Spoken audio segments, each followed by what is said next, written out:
السلام عليكم ورحمة الله وبركاته، ورجعنا في فيديو جديد. النهارده هنعمل مع بعض أكلة اقتصادية من أكلات بقى العيد. قرب، كل سنة وانتم طيبين، وعايزين نعمل أكلات حلوة. واللحمة بقى غالية أوي كده، واللي ما يقدرش يجيب على قده ويعمل. أنا جايبة ربع كيلو لحمة مفرومة، هعمله طاجن بامية. هنشوف هنعمل إيه مع بعض. هنعمل واحدة واحدة. احنا هنحتاج بامية، هنحتاج طماطم، هنحتاج بصل، فلفل الوان وخضر. ده للحمه. هنشوف هنعمل ايه مع بعض واحده واحده عشان ما نلخبطكوش، وخليكم معايا ونشوف هنعمل ايه. بسم الله، نقول بسم الله. اول حاجه هنجيب اللحمه، نشيل الباميه دي دلوقتي كده، الصوره واضحه اهو. هنحط اللحمه،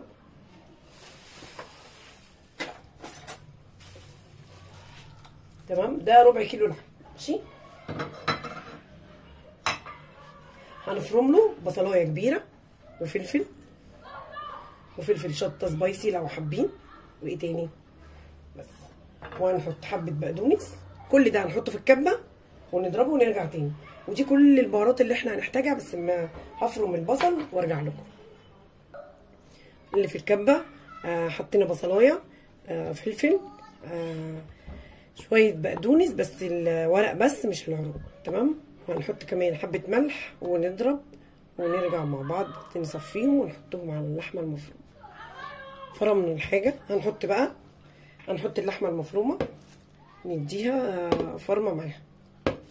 احنا عايزين نعمل كفته، فاهمين؟ دي طريقه الكفته بالظبط. احنا بنصفيه. هقول لكم هنعمل ايه دلوقتي. هضربها مع البصل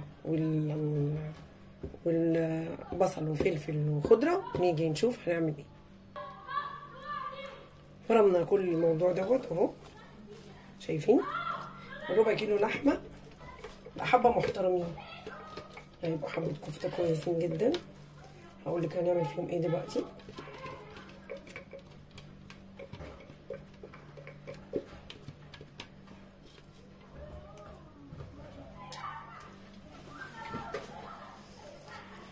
تمام اهو.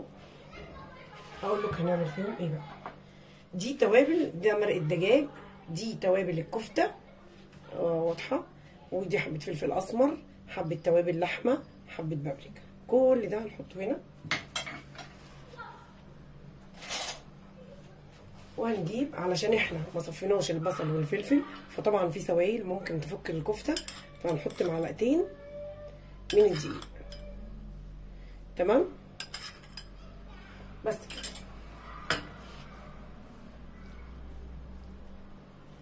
وكده خلصت الكفته بتاعتنا. انا هجينها بس كده مع بعض. توابل، ونسينا الملح، هنحط حبه ملح. انا حاطه على البصله بس، برضو اللحمه محتاجه ملح شويه، بس كده هنحتاج ايدينا، معلش نقصف في هذا المقدار.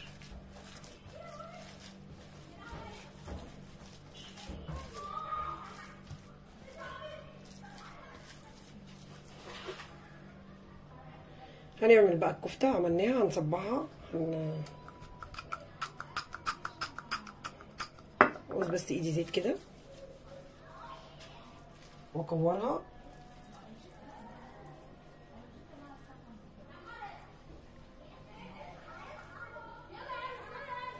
بعد ما نكورها كده هنحمرها بقى شويه، وبعد كده هنحطها. عايزين تصغروا بكور تصغروا، عايزين تعملوها صوابع اعملوها، بس هي كده لايقه على الباميه يعني.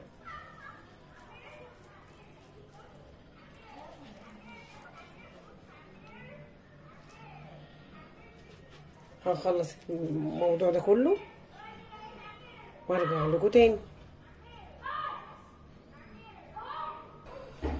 هنجيب بقى ده طاجن جرانيت، هعمل فيه الاكله كلها.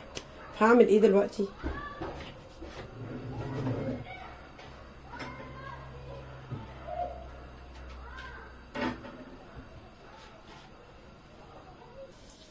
نحط معلقه زبده،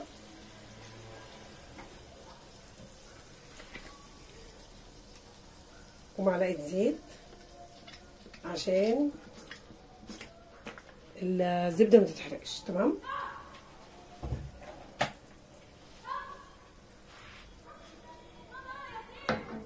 من كفته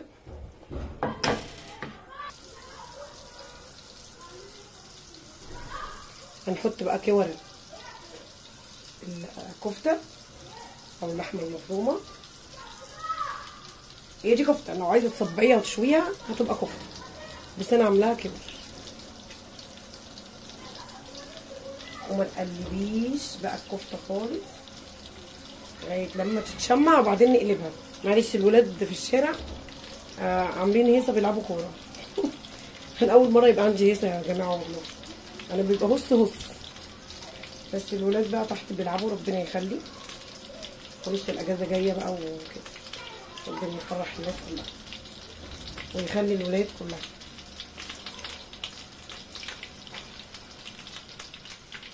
كميه الربع كيلو لحمه عمل معايا والله كميه كبيره جدا. انت ممكن لو انت مش عايزه تعمليها كلها، عايزه تعمليها على قد بس طاجن الباميه، هتعملي حبه صغيرين نصهم، والباقي تعمليه صوابع كفته، وتعملي جنبه حبه مكرونه، وكده يبقى لحمه المفرومه الربع كيلو عمل لك وجبتين اكل. بصوا دي نص الكميه.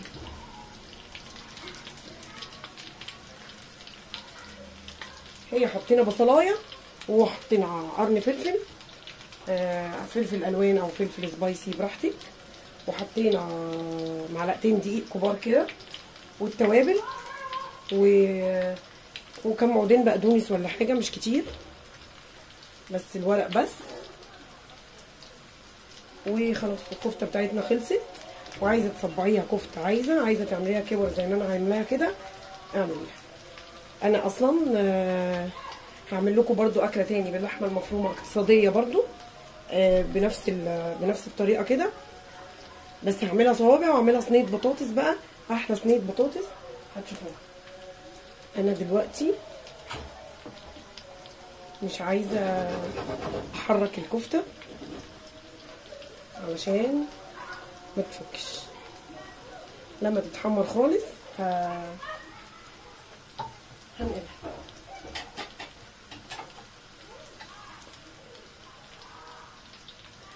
عايزه بس علشان عايزه احط الباقي.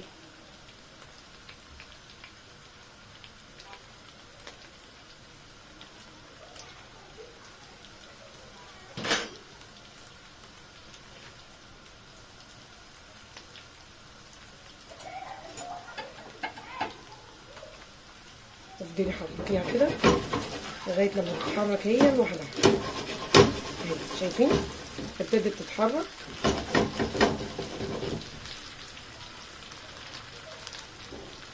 انا هحط الباقي.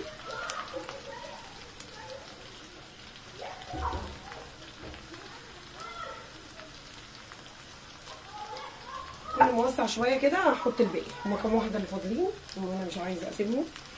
هعمل طاجن لحمه، طاجن باميه مليان لحمه.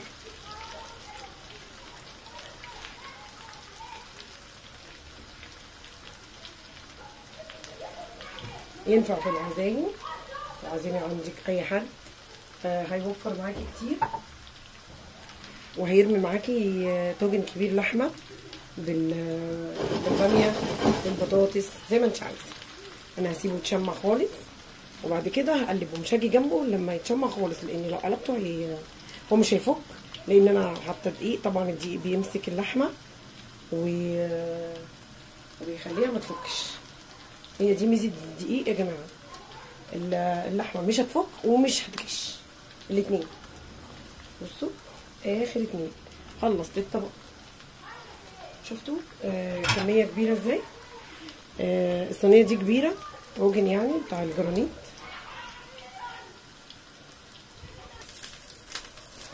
طلعت الكفته اهي. تمام. هنعمل ايه في نفس الطاسه؟ في نفس الطاسه اهي نحط بصله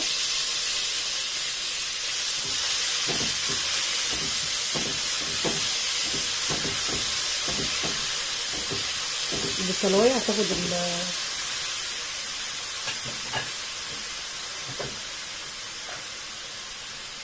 حط معلقه سمنه كده.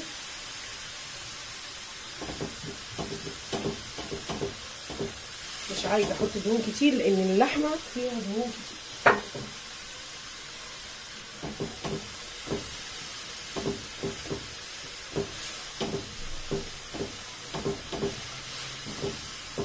البصله بس تصفر وهحط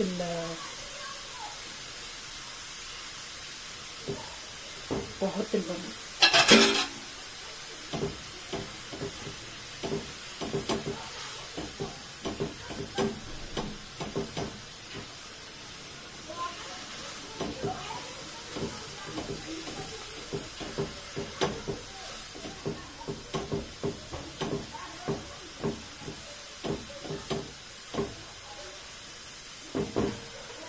دبلنا بس البصله كده، هحط الباميه.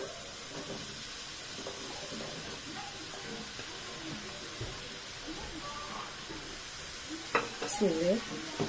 نحط بقى الباميه تتشوح شويه حلوين قوي مع البصل، وبعد كده نحط الطماطم. انا بعلي صوتي يا جماعه عشان الدوشه اللي تحت. نأسف لهذا الازعاج. الاطفال احباب الله يا جماعه.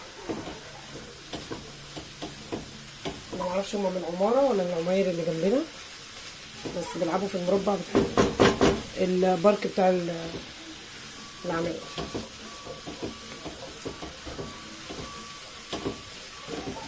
مع ان الناحيه التانيه اوسع، بس هما بقى ايه شكلهم اطفال صغيره، فاهاليهم خايفه عليهم يودوهم المربع اللي ورا يلعبوا في الجاردن اللي تحت. هنشوح بقى الباميه كويس، مش عايزه اطول عليكم لغايه لما ارجع لكم تاني واحنا بنحط الطماطم.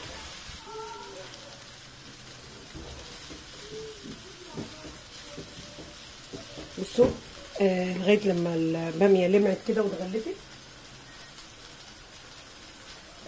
بالبصل، هنحط الطماطم. بسم الله. بسم الله.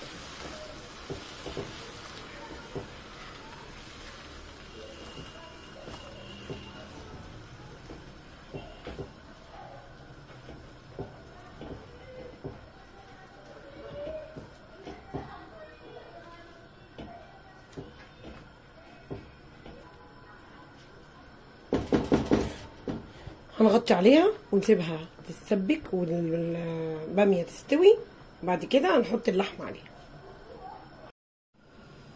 بسم الله. بصوا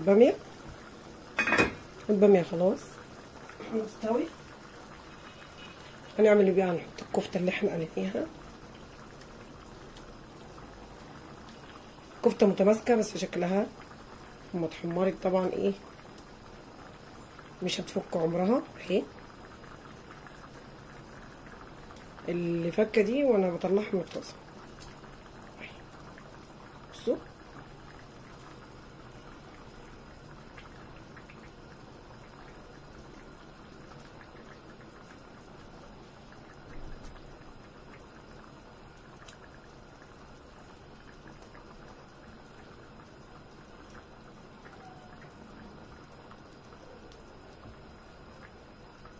ايه رأيكم بقى في اكلتي الاقتصادية اللي مليانة لحمة دي؟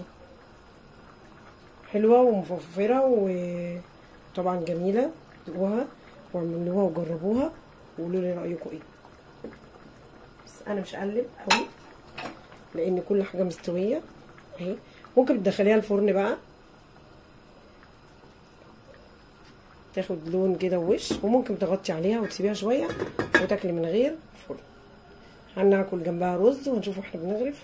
ويلا واشوفكم بقى واحنا غارفين نغرف الاكل ونشوف وندوق ونقول لكم راينا ايه. ده كان طبقنا النهارده.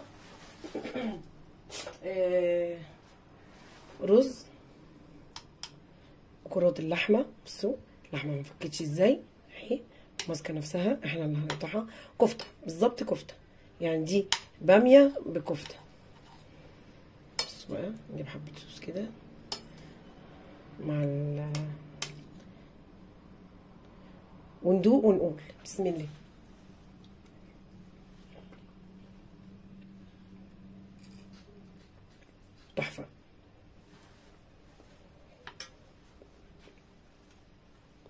بجد جميله وحلوه وموفره، والكفته جميله شكلها حلو في الطاجن، ولو دخلتيه في الفرن شويه هينشف طبعا ويبقى جميل. يلا اشوفكم في فيديو جديد، والف هنا وشفا اللي هيجربها ويقول لي رايه ايه. ما تنسوش اللايك لو وصلتي لغايه هنا، دوسي لايك واشتركي في القناه عشان يوصلك كل جديد، واشوفكم في فيديو جديد، وبحبكم في الله، والسلام عليكم ورحمه الله وبركاته.